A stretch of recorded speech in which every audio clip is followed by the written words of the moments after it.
Le nom de Sauveur, ami, est d'une grande douceur,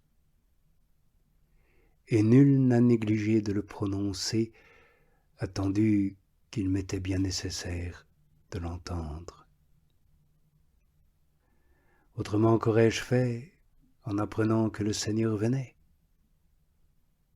Ne me serais-je point enfui devant tant de grandeur, comme Adam qui voulait éviter sa présence et ne put y réussir? Ne tomberais-je point dans le désespoir en apprenant l'arrivée de celui dont j'ai si souvent violé la loi,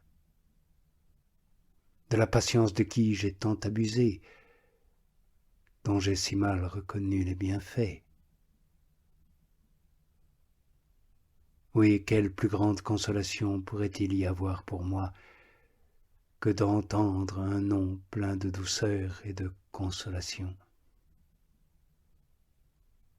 Aussi, entendez-le lui-même vous dire, ami, le Fils n'est pas venu pour juger le monde, mais pour que le monde fût sauvé par lui.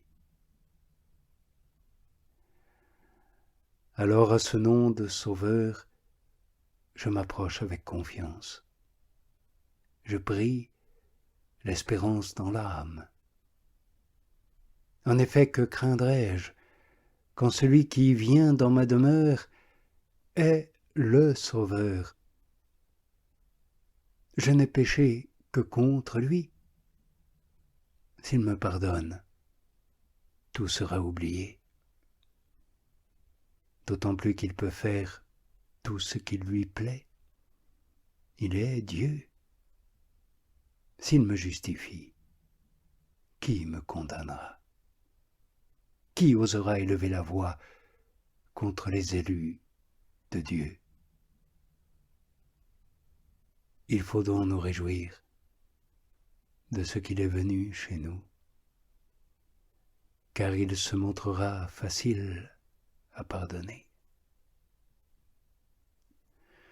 Après tout, il est tout petit enfant. Il sera donc bien facile de l'apaiser. Qui ne sait que les enfants pardonnent aisément? Et s'il n'est pas venu à nous pour peu de choses, cependant il faut bien peu de choses pour nous réconcilier avec lui. Mais si peu que ce soit, ce ne saurait pourtant pas être moins que la pénitence. Après tout, n'est-ce que notre pénitence, sinon infiniment peu de choses? Nous sommes pauvres, nous ne pouvons donner que peu, mais ce peu, si nous le voulons, suffit pour nous réconcilier. Oui, tout ce que je puis donner, c'est ce misérable corps. Mais si je le donne, il suffit. Sinon j'ajoute son propre corps au mien. En effet, il est du même sang que moi. Il est à moi. Car cet enfant est né pour nous. Ce Fils a été donné à nous. Oui, Seigneur, je supplée par toi à tout ce qui me manque. Ô réconciliation d'une incomparable douceur! Satisfaction, réconciliation vraiment simple, mais infiniment utile. Satisfaction vraiment petite, mais non de peu de prix. Mais plus elle est simple aujourd'hui, plus elle sera difficile demain. Et si maintenant il n'est personne qui ne puisse se réconcilier, bientôt il n'y aura plus personne qui le pourra. Car de même que la bonté du Sauveur s'est montrée au-delà de toute espérance, au-delà de tout ce que les hommes pouvaient imaginer, ainsi pouvons-nous nous attendre à un jugement d'une sévérité pareille à ce que fut sa bonté si nous la refusons. Gardons-nous bien, amis, de mépriser la miséricorde de Dieu, si nous ne voulons point ressentir sa justice, ou plutôt sa colère, son indignation, sa violence, sa fureur. Ô Seigneur, ne me reprends point dans ta fureur, ne me châtie point dans ta colère.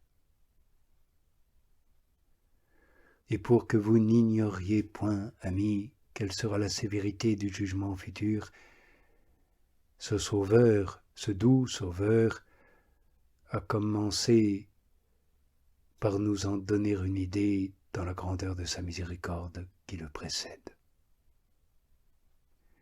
Jugez donc de la grandeur de la vengeance par la grandeur de l'indulgence qui vous est proposée.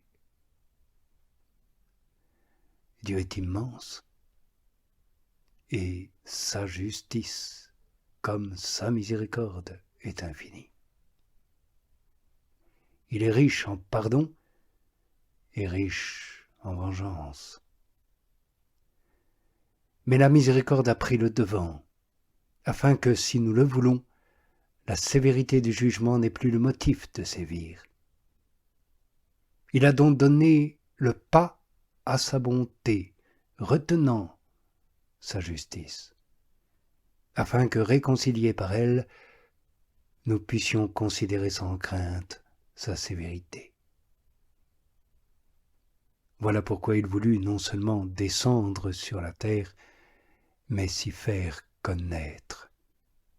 Non seulement y naître, mais y être connu. Après tout, c'est à cause de cette manifestation que le temps de Noël est célèbre pour nous, et particulièrement celui de la visite des mages venus de l'Orient à la recherche du soleil de justice qui venait de se lever, de celui dont il est écrit « Voilà l'homme qui a pour nom Orient ». Oui, ils ont adoré l'enfantement nouveau d'une vierge après avoir suivi la route que leur indiquait l'astre nouveau.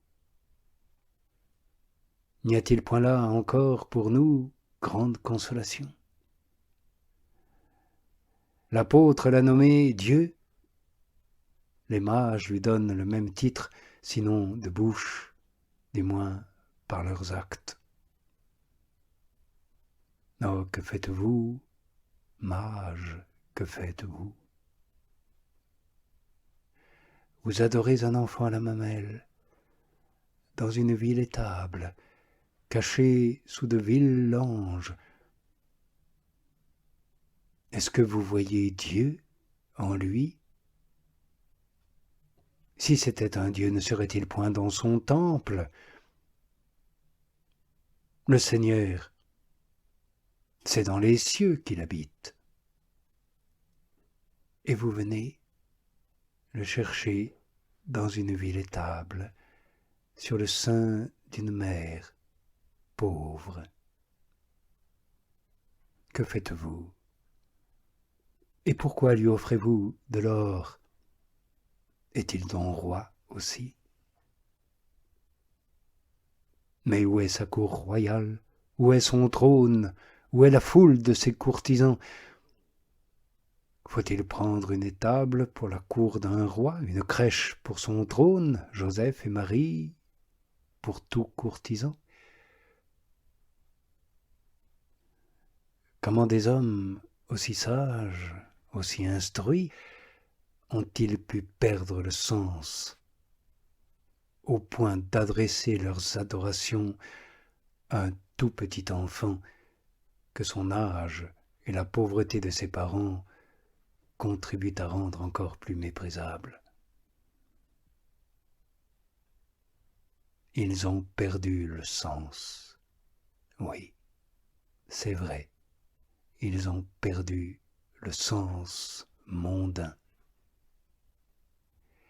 mais c'est pour le retrouver ailleurs.